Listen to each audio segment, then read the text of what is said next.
Assalamualaikum warahmatullahi wabarakatuh. A'udzubillahi minasyaitonirrajim. Bismillahirrahmanirrahim. Sahabat Dimensi Ilmu, pada kesempatan ini saya ingin mengomentari sebuah judul video.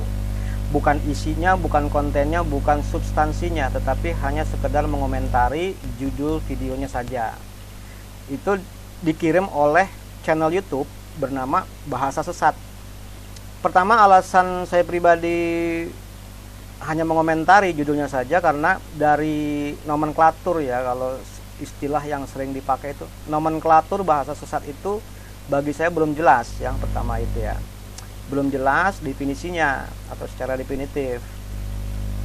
Tapi yang bisa kita pahami ini bentuk kata majemuk ya. Biasanya bentuk kata majemuk itu bisa memberikan arti, misalnya dalam konteks ini bahasa dari sebuah kesesatan, atau sebaliknya kesesatan dari sebuah bahasa, atau bahasa sesat yang menunjuk kepada atau mensasar kepada bahasa tertentu dan seterusnya ya.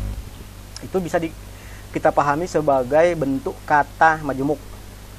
Itu alasan pertama. Jadi belum jelas lah gitu. Yang kedua, dari segi judulnya itu menyertakan atau mensasar kepada nama diri seseorang ya. Mensasar kepada nama diri seseorang secara pribadi ya. Sementara dalam Al-Quran memang ada nama diri, nama-nama fungsi.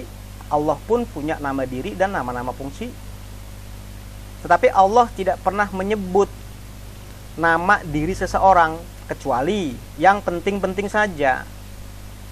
Yang penting-penting saja, karena mereka itu peran utama dalam melakoni sejarah yang diciptakan oleh Allah Subhanahu wa taala, dari mulai alam semesta ini diciptakan sampai nanti akhir zaman.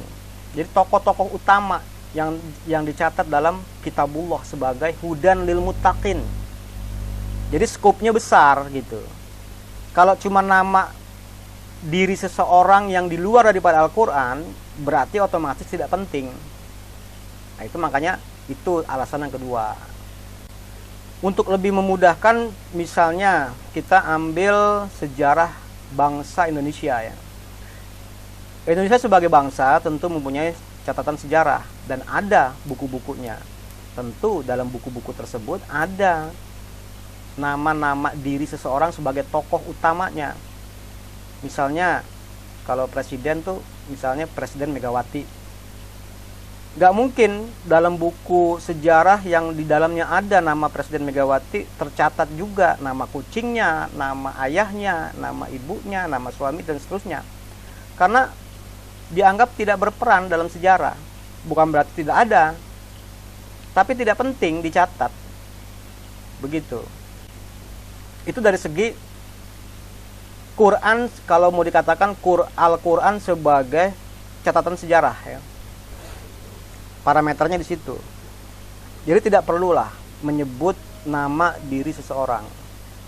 Bahas saja substansinya supaya orang yang menilai video ini berbobot gitu loh. Maksudnya berbobot ini cakupannya itu luas. Bukan sekedar mensasar kepada nama diri seseorang, tetapi cakupannya itu as-samawat wal ard ya. Cakupannya itu luas. Jadi orang bisa merespon dengan baik gitu dan menganggap itu penting. Itu alasan yang kedua. Alasan yang ketiga, di dalamnya pun ada pengikutnya, disertakan pengikut yang bertobat tadi. Di dalamnya ada disertakan pengikut yang bertobat. Ya, saya pribadi tidak tahu ya motifnya apa. Ada judul seperti itu dikirimkan ke saya. Mungkin maksudnya agar saya pribadi juga ikut bertobat ya, karena dianggap pengikutnya juga gitu. Atau bisa juga sekedar mengirim supaya saya menonton dan channelnya itu bertambah viewernya. Ini mungkin ya.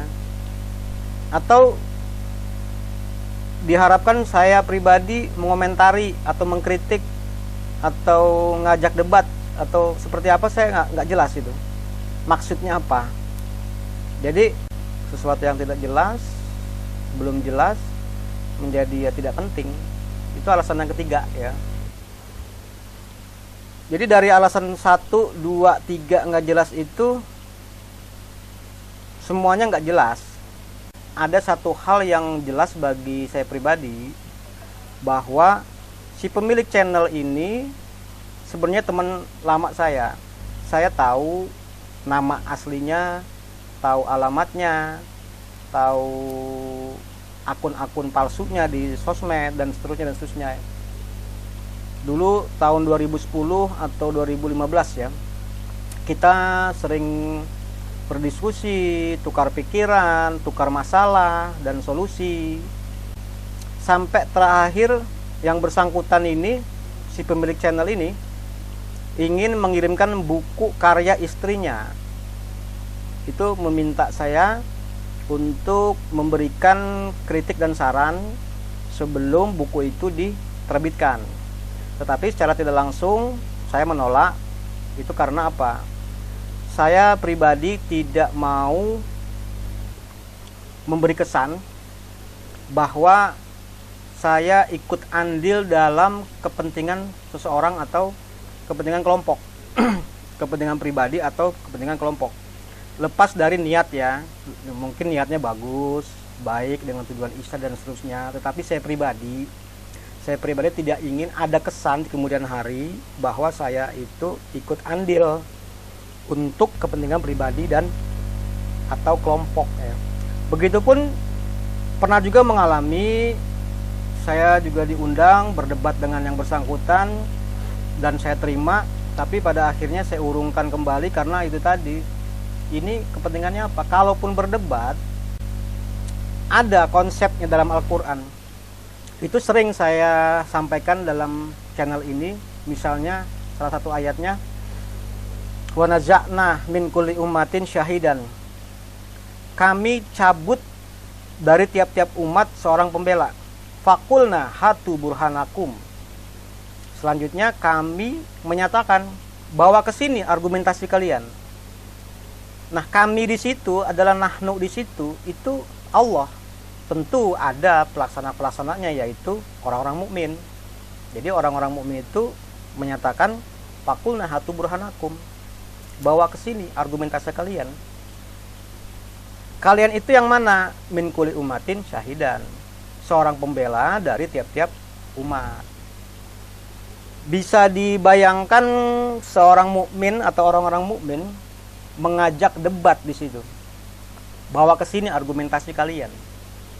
Yang diajak debat itu adalah seorang pembela dari tiap-tiap umat. Berarti jumlahnya banyak dan itu pentolan. Jatuhnya itu pentolan.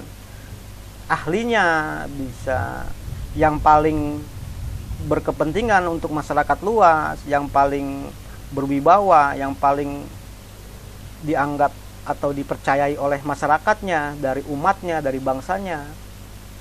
Itu skupnya besar. Dan itu otomatis perlu persiapan yang besar juga. Itu dari segi objek yang dihadapi, yaitu min kulli ummatin syahidan. Bukan sekedar itu, di kalimat selanjutnya fa'alimu annal haqqa lillah. Mereka min kulli ummatin syahidan itu menjadi mengetahui, menjadi berilmu, menjadi mengakui annal haqqa lillah, bahwasanya yang objektif itu adalah ajaran Allah. Minimal pengakuan. Itu konsep debat. Jadi adu argumentasi, ujungnya pengakuan. Pengakuan, oh itu yang argumentasi Anda itulah yang objektif ilmiah. Begitu. Jadi bukan konsep demokrasi ya. Yang berdebat itu ujung-ujungnya itu kan benar menurut Anda, benar menurut saya beda lagi. Maka kita jangan ribut. Marilah kita bersatu. Itu konsep demokrasi. Beda kan konsep demokrasi dengan konsep Al-Quran. Kalau konsep Al-Quran tuh Ada fa'alimu annal haqqa lillah. Ada pengakuan. Kenapa bisa ada pengakuan? Karena yang menyampaikan argumentasi, yaitu orang-orang mukmin itu bobotnya itu Al-Quran. Dan bagi kita yang ingin seperti itu, lebih baik memilih untuk mempersiapkan menghadapi suatu perdebatan yang luar biasa seperti itu. Otomatis yang kita bawa itu ilmu dalam hati, ilmu dalam otak ini. Jadi yang kita tenteng-tenteng itu ilmu, bukan buku, bukan korpus, bukan zeker, bukan kitab. Itu bukan berdebat namanya. Kalau itu dikatakan belajar, mengajar, oh itu bukan berdebat, kita kan belajar. Belajar itu harus jelas juga konsepnya. Contoh di surat Muzammil, ada pemenuhan perintah wa tabattal ilahi tabtilan. Enggak ada perdebatan di situ. Artinya, setiap apapun doktrin, ajaran selain daripada ajaran Allah ini, lepaskan selepas-lepasnya. Lepaskan selepas-lepasnya. Hanya untuk menanggapi atau menangkap apa yang dipelajari, yaitu Al-Quran. Tidak ada perdebatan di situ kalau belajar. Jadi tidak sesuai kalau ada orang belajar dari atau belajar via menonton orang debat. Itu juga salah kaprah. Belajar itu sesuai surat Muzammil. Ada pemenuhan perintah wa tabattal ilahi tabtilan. Ada evaluasi, ada nanti ujungnya dibawa ke sholat dan seterusnya. Sehingga menjadi inasanulqi alaika qaulan saqilan. Jadi omongan yang berbobot, omongan yang berat ketika ngomong itu. Bukan suaranya yang berat, tapi bobotnya yang penuh gitu.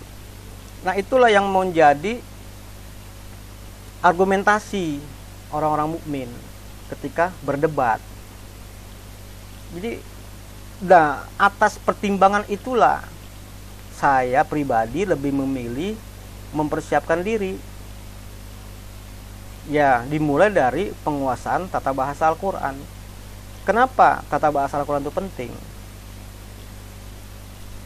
Karena tata bahasa Al-Quran itu bisa dikatakan penentu orientasi kepada maknanya, penentu orientasi ke arah makna yang benar menurut Al-Quran itu sendiri.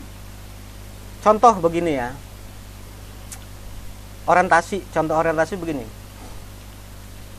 Di Quran itu ada kata begini misalnya, kata majemuk ya. Mirosus samawati wal ard. Itu kata majemuk ya, bentuk kata majemuk. Nah, untuk penerjemahan ke dalam bahasa Indonesia, padanannya bentuk majemuk juga. Artinya warisan semesta angkasa dan bumi.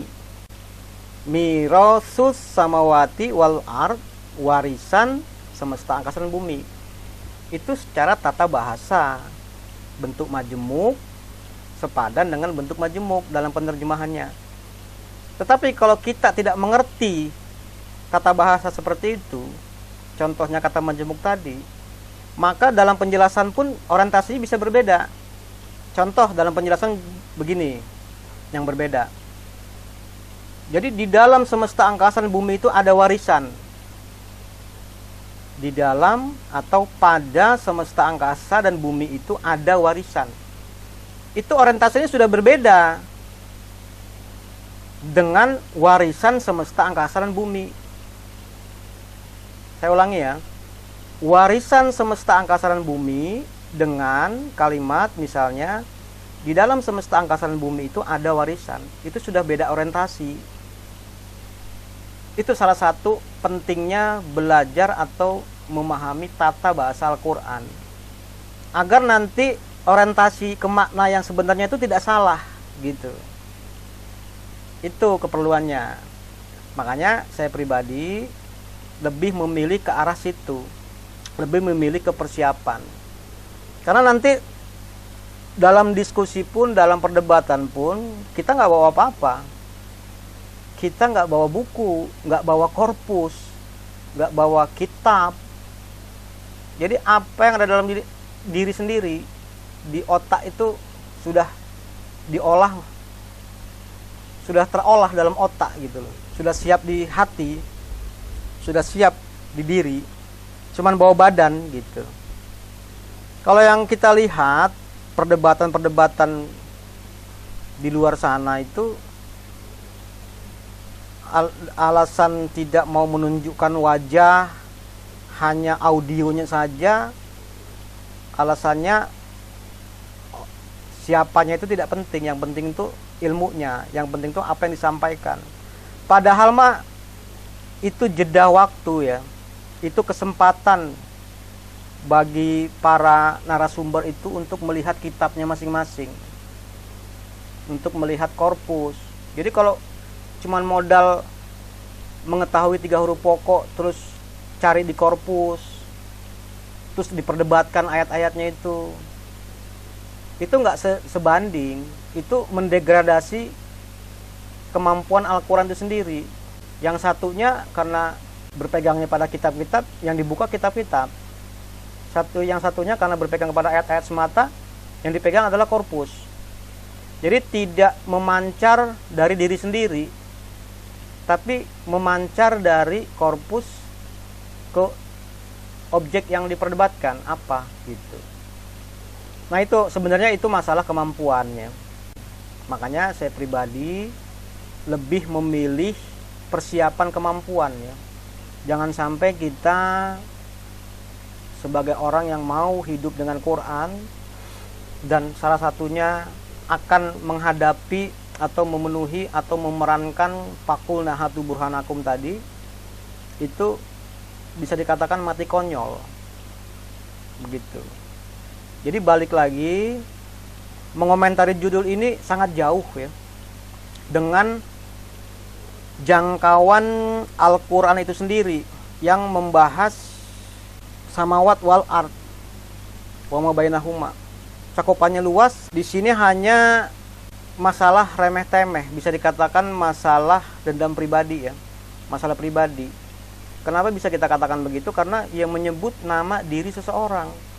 Jadi bawa-bawa Al-Quran tetapi untuk mensasar ke nama diri seseorang, itu kan menjadi fungsi Quran itu terdegradasi, melorot fungsinya. Kemampuan Quran itu menjadi melorot karena mensasar kepada nama diri seseorang. Itu yang saya bilang tidak penting ya, mengomentari isi, konten atau substansinya. Apalagi ya, saya rasa itu ya, itu mungkin poin yang terpenting ya. Ya walau bagaimanapun ini teman lama saya ya, saya hanya mengingatkan ya secara praktisnya dalam penggunaan ya, ayat-ayat Al-Quran dalam kehidupan sehari-hari itu konsisten lah.